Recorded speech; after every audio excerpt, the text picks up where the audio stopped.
Now, someone who has immense credibility and has been with us on a number of occasions. We love to have him on the show. Is, of course, the president of the National Right to Work Foundation, Mark Mix, joining us. And we got to get to him because he brings the good news in this hour of the Regular Joe Show. Mark, a continued Merry Christmas, sir, and a Happy New Year. How are you? Joe, I'm doing fine. It's good to hear your voice and good to hear you weighing in on foreign policy. You've got a good perspective there, and it does get to be kind of an interesting a policy debate as these people, as CNN battles other media. Well, they don't really battle anyone anymore, apparently, but it's interesting. But I do bring good news. I bring good tidings of joy and the opportunity to help employees in Wisconsin actually remove the Teamsters union from their so-called representative position over employees at the Krause Funeral Home and Cremation Services in 3 different locations in Wisconsin. Now, I have to just, if I can, when I first saw this, the press release, when they sent it over, my first response is, funeral workers are unionized? Again, I shouldn't be surprised, but at the same token, I'm like, where do they not try to get in? Where do they not try to find like they try to find every little crack and to get into things. So that was my first surprise. But so you have a group of employees that wanted to free themselves from that so-called representation, and you guys took up that charge.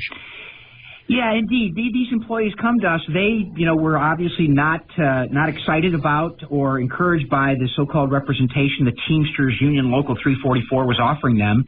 And so they decided to take what limited action exists for employees under the National Labor Relations Act. That's the 1935 law that basically covers private sector employees across the entire country that was passed during the Roosevelt administration.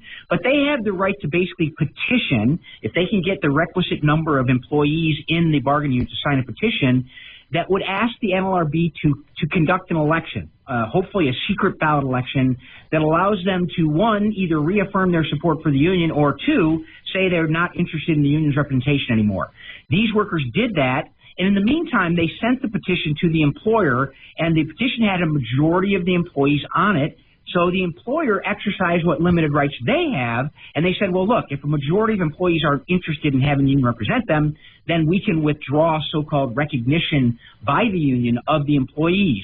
The interesting part about this, Joe, is that immediately when these things begin to happen, when employees try to exercise their rights, the union usually files unfair labor practice charges, and these are allegations of things that the employer has done or is alleged to have done that basically would block the election. And under the Biden administration, standard operating procedure was to block any attempt by employees to get out, to decertify a union, to throw the union out. They would just simply block it based on the notion that anything the union officials said about what happened in the workplace and why these employees want to do that, they take the union's statement as the truth. And that's literally a Biden administration change saying that, yeah, we've got to say whatever the union says we believe. And then, so once we intervened on behalf of the employees, helping them to get to this process where there would be a hearing, the moment the hearing was scheduled and as we led up to the hearing, the union withdrew because, frankly, they didn't have any evidence about it. That's usually why they do this, is that they make the allegations, and then when they can't support it, they just go away. And what usually happens is they try to block the election to a point where something happens that would actually trigger the ability to stop the workers from actually continuing on with their effort to throw the union out. So this was a good victory. Unfortunately, while these workers are free, the application of their rights is something that's really problematic, and unfortunately we were there to help them. We're glad to help them. We're proud to help these employees exercise those limited rights. Well, I mean, first of all, there's so much to unpack. We're talking with Mark Mix, president of the National Right to Work Legal Defense Foundation. You can learn more about their 2.8 million, that's an impressive number, member public policy organization by going to nrtw.org.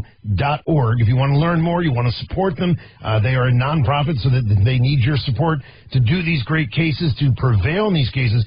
But I'm still stuck on the point where the Biden administration created a rule where you have to just take the word of if the union says it must be gold.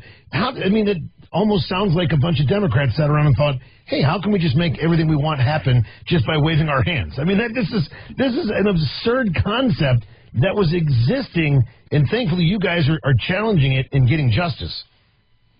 Yeah, Joe, it comes out of a case called Reith Riley, which also has a tie to Wisconsin. Reith Riley is a road builder. They do work, I think, in several states, but Wisconsin, I think, may be their base.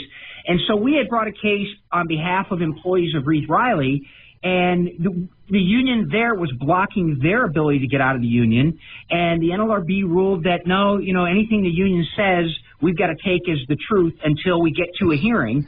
And generally in a state without a right-to-work law, for example, in one of the 24 states that can still force workers to pay union dues or fees to get or keep a job, when the union says that and the NLRB, the regional director, says, yeah, okay, that's fine, we'll take the union at their word, then usually this process goes on for a year or so. And guess what, Joe? During that year or so, the union is still able to collect dues or fees as a condition of those employees keeping their job. So there's a monetary impact to it in the states that don't have right to work. In the states that do have right to work, if the employees understand their rights, they can withdraw that forced payment of dues or fees that may exist or previously existed prior to the passage of a right to work law. But the deck is stacked, and to have the National Labor Relations Board say that one party is telling the truth and any allegations or responses or rebuttals that the employees or the employer would make about these charges is somehow we got to wait for a trial to see the evidence and then allow the unions to continue their position is really the wrong position. We have several cases that unfortunately have run into this roadblock, but we also have several cases in the pipeline right now that will hopefully restore that and make sure that the employees' rights can be heard and there will be a quick adjudication of any alleged or unfair labor practice charges that unions would say, we should block any activities by the employees. All right, we got just about a minute because we're up against a break here, but I just want, because the work you do is phenomenal. That's why I love highlighting it. As you know, I've been a fan of National Right to Work for decades now. You and I go back to our days in Washington. But one thing I'm sure a lot of people listening that have these issues with unions is what happens. They come to you for help. You guys can help them. But in the interim, what about concerns that by coming to places like you, they put themselves in the crosshairs and, and that a lot of times will hold people back from taking the steps?